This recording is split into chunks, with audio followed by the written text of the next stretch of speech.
ನಮಸ್ಕಾರ, ಬೆಂಗಳೂರು ಫಸ್ಟ್ಗೆ ಸ್ವಾಗತ. ನಾನು ಸೌಮ್ಯ. ಈಗ ಹೆಡ್ಲೈನ್ಸ್.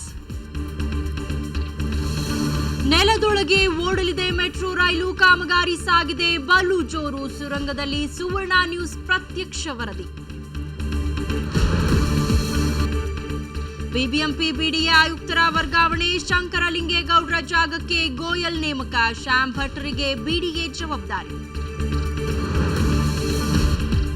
ಕಸ ವಿಲೇವಾರಿಗೆ ಅಡ್ಡಿಯಾಗಿದೆ ತಕರಾರು, ನಮ್ಮೂರಿಗೆ ಬೆಂಗಳೂರಿನ ತ್ಯಾಜ್ಯ ಬೇಡ ಅಂತಿದೆ ಮಂಡೂರು. ಸರ್ಕಾರ ಬಿಬಿಎಂಪಿಗೆ ಚುರುಕು ಮುಟ್ಟಿಸಿದ ಹೈಕೋರ್ಟ್.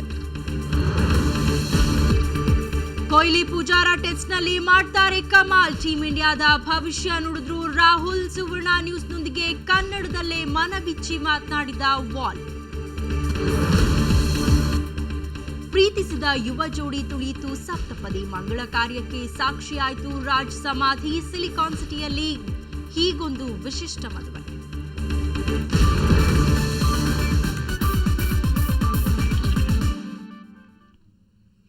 ಸಿಲಿಕಾನ್ ಸಿಟಿ ದಿನೇ ದಿನೇ ವೇಗವಾಗಿ ಬೆಳೀತಾ ಇದೆ. ವಾಹನಗಳ ಸಂಖ್ಯೆಯು ದ್ವಿಗುಣವಾಗ್ತಾ ಇದೆ. ಹೀಗಾಗಿ ನಮ್ಮ ಮೆಟ್ರೋ ಮೂಲಕ ಸಂಚಾರ ದಟ್ಟಣೆಗೆ ಬ್ರೇಕ್ ಹಾಕಲು ಸರ್ಕಾರ ಭಾರೀ ಕಸರತ್ತು ಮಾಡ್ತಿದೆ. ಮೆಟ್ರೋ ಅಧಿಕಾರಿಗಳು ಕೈಗೊಂಡಿರೋ ಸುರಂಗ ಕಾಮಗಾರಿ ಭರದಿಂದ ಸಾಗಿದೆ. ಅದು ಹೇಗಿದೆ ಅನ್ನೋದರ ಪ್ರತ್ಯಕ್ಷ ವರದಿ ಇಲ್ಲಿದೆ ನೋಡಿ.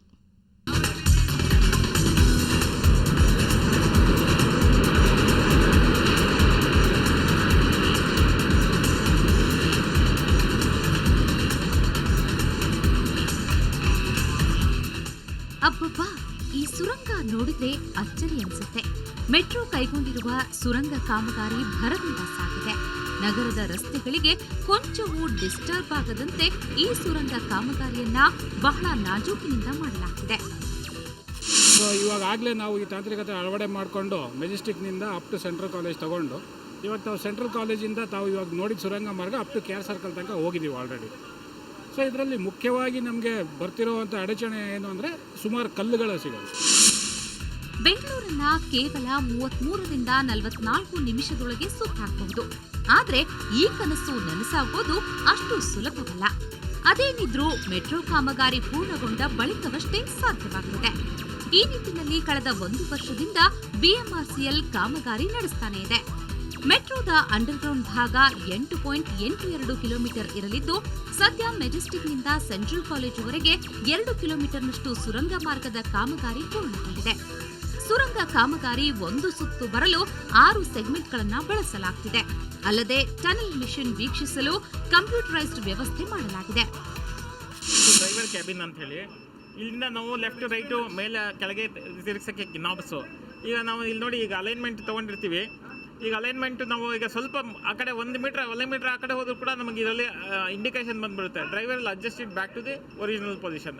ಈಗ ಇದರಲ್ಲಿ ಏನಾಗುತ್ತೆ ಅಂದರೆ ಎಷ್ಟು ಸ್ಪೀಡಲ್ಲಿ ಓಡ್ತಿದೆ, ಟಾರ್ಕ್ ಏನು, ಪ್ರೆಷರ್ ಏನು, ಎಲ್ಲ ಇದರಲ್ಲಿ ನಮಗೆ 24/7 ನಮಗೆ ಆ್ಯಕ್ಚುಲಿ ಡೇಟಾ ಸಿಗುತ್ತೆ. ಅಂಡರ್ಗ್ರೌಂಡ್ನಲ್ಲಿ 7 ಸ್ಟೇಷನ್ಗಳು ಬರಲಿವೆ. ಎತ್ತರಿಸಲಾದ ಸ್ಟೇಷನ್ಗೆ ಹೋಲಿಸಿದ್ರೆ ಸುರಂಗ ಮೆಟ್ರೋ ಸ್ಟೇಷನ್ಗಳು ಕೊಂಚ ಕೆಳಗಿರಲಿವೆ.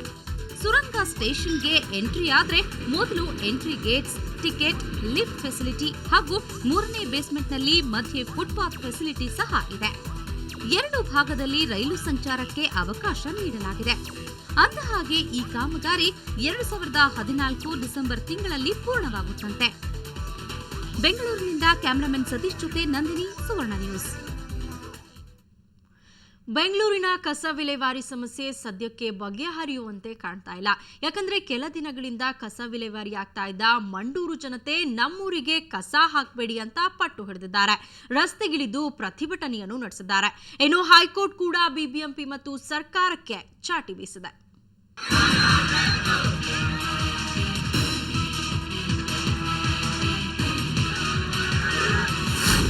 ಮಾವಳ್ಳಿಪುರ ಆಯ್ತು, ಈಗ ಮಂಡೂರಿನ ಸರದಿ. ನಮ್ಮೂರಲ್ಲಿ ಕಸ ಹಾಕಬೇಡಿ ಅಂತಿದ್ದಾರೆ ಜನರು. ಕಸ ವಿಲೇವಾರಿಗೆ ಇನ್ನೂ ಸಿಕ್ಕಿಲ್ಲ ಪರಿಹಾರ. ಇಷ್ಟು ದಿನ ಮಾವಳ್ಳಿಪುರದಲ್ಲಿ ಪ್ರತಿಭಟನೆಗಳಾಯಿತು. ಈಗ ಮಂಡೂರಿನ ಸರದಿ. ಅವೈಜ್ಞಾನಿಕ ಕಸ ವಿಲೇವಾರಿಯನ್ನು ವಿರೋಧಿಸಿ ಬೆಂಗಳೂರು ಹೊರವಲಯದ ಮಂಡೂರಿನ ಜನತೆ ಇಂದು ಪ್ರತಿಭಟನೆ ನಡೆಸಿದರು. ಯಾವುದೇ ಕಾರಣಕ್ಕೂ ನಮ್ಮ ಊರಿನಲ್ಲಿ ಕಸ ಹಾಕೋದಕ್ಕೆ ಬಿಡೋದಿಲ್ಲ ಅಂತ ಮಂಡೂರಿನ ಜನತೆ ಪಟ್ಟು ಹಿಡಿದರು.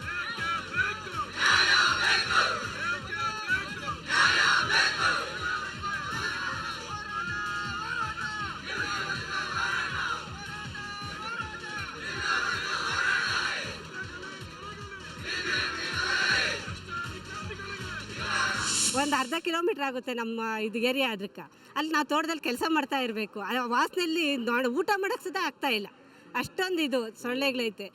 ಅಲ್ಲಿ 3 ದಿವಸ ಬೆಂಗಳೂರು ಸಿಟಿಯಲ್ಲಿ 3 ದಿವಸ ಗೊಬ್ಬರ ಇದ್ದಿದ್ದಕ್ಕೆ ಅವ್ರಿಗೆ ಸಾಂಕ್ರಾಮಿಕ ರೋಗಗಳು ಬರ್ತೈತೆ. ನಾವು ವರ್ಷಾನುಗಟ್ಟಲೆ ಇಲ್ಲಿದ್ದು ಈ ಸಾಂಕ್ರಾಮಿಕ ರೋಗಗಳಿಂದ ಹೆಂಗೆ ನಾವು ಜೀವನ ಮಾಡೋದು? ಬೆಳಗ್ಗೆ 10 ಗಂಟೆಗೆ ಪ್ರತಿಭಟನೆಗಿಳಿದ ಮಂಡೂರು ಜನತೆ ರಸ್ತೆಯಲ್ಲೇ ಧರಣಿ ಕೂತರು.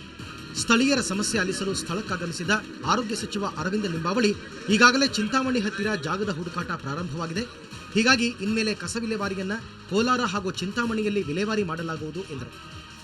40 ಎಕರೆ ಪ್ಲಸ್ ಇನ್ನೊಂದು 40 ಎಕರೆ 80 ಎಕರೆಯಷ್ಟು ಜಾಗ ಚಿಂತಾಮಣಿಯ ಊರಿಂದ ಆಚೆ ದೂರದಲ್ಲಿರುವಂಥ ಜಾಗವನ್ನು ಐಡೆಂಟಿಫೈ ಮಾಡಿದೆ. ಮತ್ತು BMTCನವರು ಅಲ್ಲಲ್ಲಿ ಜಾಗ ತೊಗೊಂಡಿದ್ದಾರೆ ಬೆಂಗಳೂರಿನ ಸುತ್ತು, ಚಿಂತಾಮಣಿಗಾಗಲಿ ಅಥವಾ ಇನ್ನೆಲ್ಲೇ ಟೆರಾಫಾರ್ಮಿಗಾಗಲಿ ಎಲ್ಲೇರಾಗಲಿ. ಸೆಗ್ರಿಗೇಷನ್ಗೋಸ್ಕರ BMTCನವ್ರು ಏನು ರಿಸರ್ವ್ ಮಾಡಿದ್ದಾರೆ ಜಾಗಗಳು ಬೆಂಗಳೂರಿನಲ್ಲಿ, ಆ ಜಾಗಗಳನ್ನು ಎಕ್ಸ್ಚೇಂಜ್ ಮಾಡುವಂಥ ಒಂದು ಪ್ರಕ್ರಿಯೆಯನ್ನು ಕೂಡ ಮಾನ್ಯ ಕಮಿಷನರು ಮತ್ತು ಮೇಯರ್ ಅವರು ಮಾಡ್ತಾಯಿದ್ದಾರೆ. ಈ ಮಧ್ಯೆ ಮಂಡೂರಿನ ಶ್ರೀನಿವಾಸ ಗಾಯತ್ರಿ ಕಸ ವಿಲೇವಾರಿ ಘಟಕದಲ್ಲಿ ಬೆಂಕಿ ಬಿದ್ದು ಒಣ ತ್ಯಾಜ್ಯವೆಲ್ಲ ಹೊತ್ತಿ ಉರಿಯಿತು.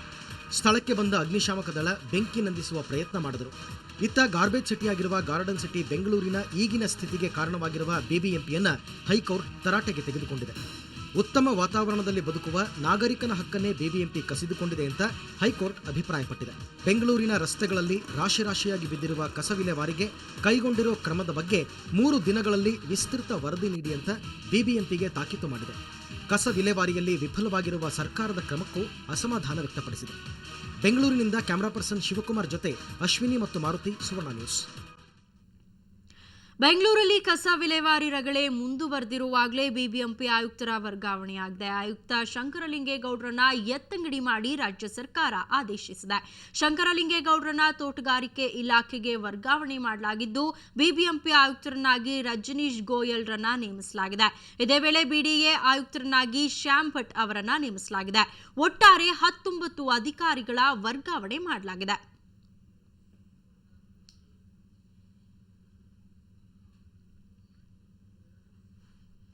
ಈಗ ಒಂದು ಬ್ರೇಕ್ನ ನಂತರ ಬೆಂಗಳೂರು ಫಸ್ಟ್ ಮತ್ತೆ ಮುಂದುವರಿಯುತ್ತೆ.